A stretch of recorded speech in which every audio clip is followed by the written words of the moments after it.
I'd like to thank our host today, the John Lothian newsletter. I actually do read it every day, and I think it's important that people do read it. You can get a lot out of it, synthesize a lot of information, and use that in your work every day. So I really do encourage people to look at it if you're interested in the industry. My name is Jeff Levoff. I work with DRW. I started there in 1993, 23 years ago.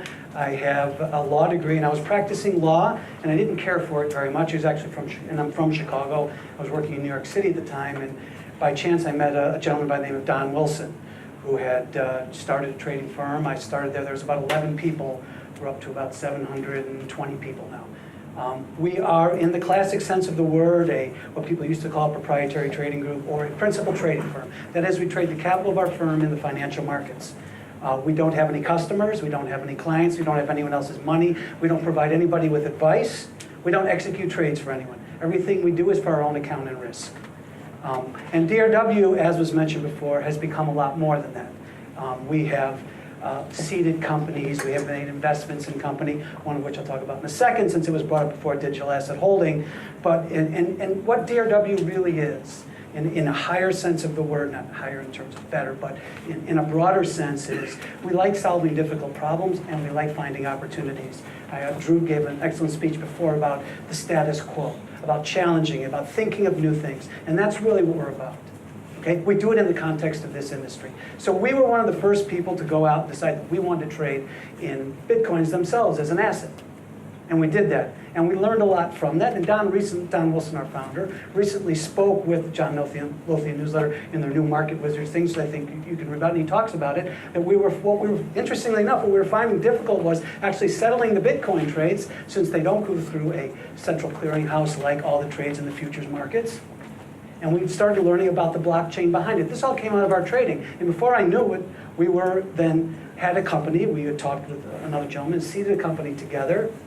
And that's called Digital Asset Holdings, and I encourage you to go learn about it. But what it's doing is taking the blockchain, the thing behind the Bitcoin, nothing to do with trading whatsoever, and it's actually working towards more efficient settlement of financial assets and other things. And I encourage you to go look at it. It has its own website. It's its own company now. It's an investor. We sit on the board of it, but it's no longer embedded within DRW. So I really don't like talking about myself or DRW that much, so I'm going to talk about a few other things.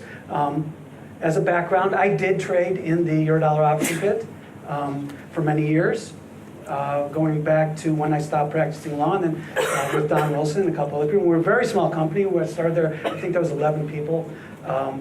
We were in a very small room, about this big. I would have never imagined it would become what it became. A small room, some people will tell you that it didn't have a window. I was there, it had a very small window, but we actually did have a window and could see out of it. And so what I really want to talk about today, and since you're all here for this industry, is to talk about some trading concepts in a very light way and perhaps interactive way. Some things that I've thought about over the years, perhaps help you understand kind of the trading aspect of it. So the first thing is, and I do a version of this speech with PowerPoint, and I think that we're pretty sophisticated in terms of our technology, and I showed up with pictures today. But I do this on college campuses, and I usually have more time. So I'll go very quickly through these things, and I use quotes from famous people who can say things better than I can. So I don't know if any of you are familiar with who Groucho Marx was. He's a great quipster, and my uncle used to drag me to movie theaters and make me see the movies when I was young. And he said, when a black cat crosses your path, it means that the animal is going somewhere.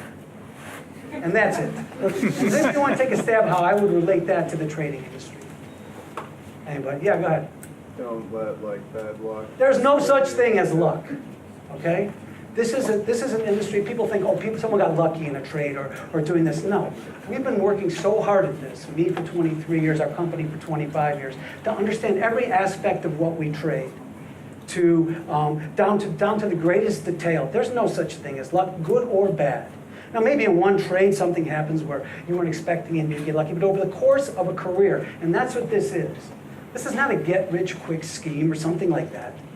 This is hard work. This is a career, and it's an important career. And as John pointed out, these markets are important to help people manage risk. And we at DRW have done everything we can to help make these markets better, more efficient, and to participate in them in the proper way. So, having said that, so let's talk a little bit about how that applies. So I brought my little props, okay? So I have envelopes 1 and 2. okay? And inside of these envelopes, inside one of these envelopes, I have 5 United States dollars. And for the highest bidder, let's play a trading game. I will give this envelope to the highest bidder. So let's trade. It's like we're in a pit. And by the way, who said before that it was chaos? It wasn't chaos. It made perfect sense. When I walked out of a Park Avenue, New York City law firm down to the train, the first day I was like, I got to get out of here. This makes sense to me. But it made perfect sense. It really did. But now it's even better, right? It's more open, more efficient, and makes more sense. You can see more things. You can digest more things. The markets are never better than they are. We're never better than they are now. So here's my 2 envelopes. Who wants to bid on them? Anybody want to pay me for one? Yeah, I got it. Just yell it out like open outcry. Let's make this chaos. $1. How much? 2. 2? Okay. $3 bid. How much? $3. $3 bid. $3.50. $3.50. Okay. $4.99? You'll pay $4.99 for one of these envelopes. Why would you do that? Yeah, for one of them. No, you only get one of them. Anybody want to take back the bids? I want to trade some more with him. We need more people like in the market. Anybody? What's the highest bid I got? 44. 2 what? 44. 244? $3. $3. What's in the other one? Nothing. Scrap paper. $3, okay. It's his for $3. So there's $5 in his envelope, okay? He won. Does anybody want to pay me for this envelope? Anybody? Yeah. How much? $2. $2. Okay, $2 bid yet? $3.50. 4. Okay. Anybody want to pay more than 4? Okay. How much? $10. Oh, you can have that. That's what I'm going to make money on. Okay, $4 to this gentleman over here. Okay. So it's interesting. What's the expected value of this game? 250, right? I can't give you an easier expected value analysis than this game, right? 50% chance, $5 divided by 2, $2.50, right? Why are they willing to pay more than 3 for it? It's actually good. It's a good bid, right? Because there's $5 in both envelopes, okay? And why is there $5 in both envelopes? Because I can't come here and have somebody lose money to me. Okay? So that's the concept that I wanted to talk about, and this is what traders go through. And this is the idea of edge, okay? Or, as my second thing is, the lead guitarist from YouTube with my high-tech picture there. Positive expected value.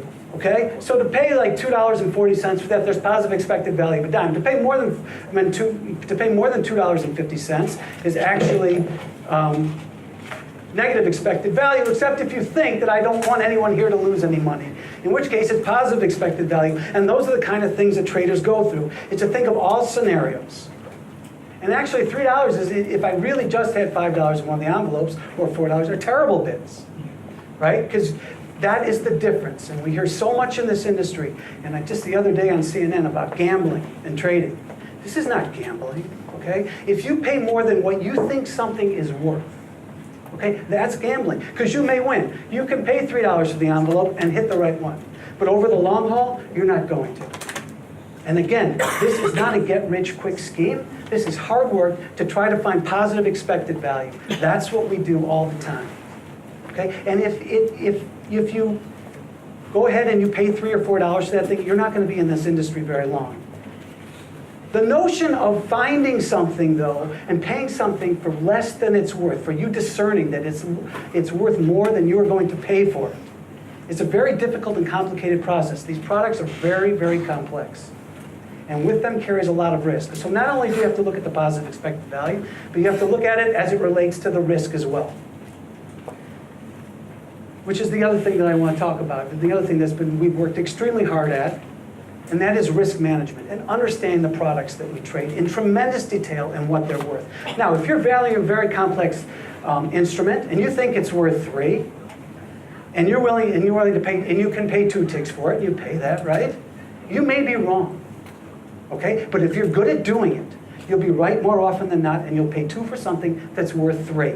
You may be wrong. Nothing's more easy than the expected value analysis that I gave you, 250. These instruments are not that easy. But if someone comes to us and they want to pay 3 for something, that they really only think is worth 250, they don't work for us, right? And they won't last long in this industry, because that's gambling. This industry is not gambling. Providing liquidity and instruments, two-sided markets, in the Eurodollar option pit or elsewhere, it's not gambling. Okay? And don't let people tell you that this industry is, because that's not what this is about. There's tremendous people in this industry, and don't let people turn it on their heads as to what it is. So within the context of risk management, and again, we've worked very hard as another tremendously important component of our business, understanding the products that we trade, the risk associated with them, not just the price, but the risk associated with them. I wanted to read you this something. This goes back to the financial crisis. And there's something called VAR, value at risk. I don't know how many of you are familiar with it, but it is and still a usable way to measure your risk that you may have for a portfolio of instruments. And this is from an article about a gentleman who proposed that public companies who carry derivatives and other things have something in their public financials as to what's called a fat tail metric. That is, that events which can really cause great distress for the company by holding these things that aren't expected. And he writes this article, it's actually in a law review article, but it is interesting, in a law review of Washington University in St. Louis. VAR is essentially an expansion application of modern portfolio analysis as developed over the last half century by Harry Markowitz and others. Portfolio analysis uses mathematical models of covariance between assets within a portfolio to predict the risk inherent to that portfolio. VAR uses these models and historical data to report information in three parts: a specific dollar amount lost within a fixed time frame and with a certain level of confidence. VAR's key assumptions are two: that for asset price volatility, past is prologue, and that such variations are normally distributed around a mean, that is, they follow a bell curve. Unfortunately, in times of crisis, neither is appropriate. So this is what happened during the financial crisis, as large banks were using this. So it's to put it in perspective, and it looks at it in standard deviation moves. A 2 standard deviational loss event should occur only approximately 2.5% of the time, or roughly once every 44 days. A 5 standard deviation event should occur only once in every 13,932 years. By the way, we've seen much bigger than 5 standard deviation moves in a day. 13,932 years is a long time. A 10 standard deviation event only once in every 525 quadrillion millennia.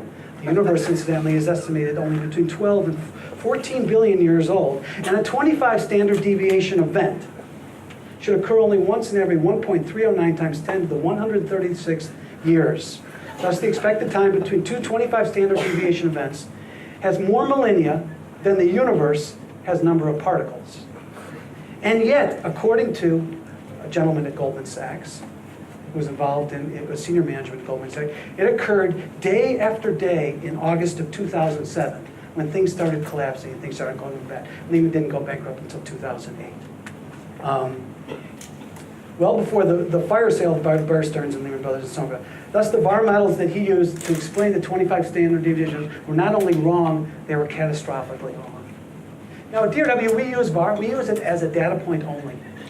There is so much more to managing a risk, and it's not just market risk anymore. A lot of you involved in technology. There's technology risks. There's operational risks. We work very hard to understand every component of those and trying to eliminate them. And we'll never get rid of all of them, right? We're professional risk takers. We are trading in the markets. But we need to understand them to remain viable. Now, last fall in Chicago, we almost had, and so this notion of these fat tails around the bell curve is something that people have written a lot about. There's books on it and known as Outliers. But just for those of you who are not from Chicago, or even those of you from Chicago, can you tell me what was almost the best outlier or the greatest outlier we've had in Chicago? In many years, it almost happened last fall. Anybody aware of it? Cubs. There you go, man, and I got it too. Chicago Cubs. I'll summarize and finish up here right now. This industry is tremendous, okay? The excellent writer for Bloomberg, a gentleman by the name of Matt Levine, wrote a piece not too long ago where he was talking about how everybody refers to Wall Street. This industry, and Wall Street's not a monolith, and neither is this industry. I don't even know what that means, Wall Street. There are so many components to this industry. There's the trading firms like ourselves. There's the technology firms like TT. There's just so many different aspects what Walt works on and all the great work that they do in terms of, there's risk management. There's just so many things that you can apply your skills to. It doesn't matter what you like the most, what you find most comfortable. I mean, I'm quite a bit older than all of you. You're all getting great educations and you're having great opportunity. I really do encourage you to find a thing in which you really, really enjoy doing. As Drew said, you're going to be working so much more than you're going to be doing anything else. And that's great. And if you love it, it's fantastic. I mean, I found something, I didn't like my previous career. I walked away from it. I found something in this industry that I think it's important. I think what we do is important. I really love it. The people that I've met, tremendous people. And it is so diverse. It's given me such a great diversity. I traded in a pit. I've worked trade upstairs. I've worked on the development of a company. There's so many great avenues to go down in this industry. And I really encourage you, with all the opportunity you have, and again, using this thing like Walt talked about, in networking and understanding, where you use this summer to figure out what you like in a firm. What kind of culture do you want to be around? And make the very most of that now. Find something great, do something.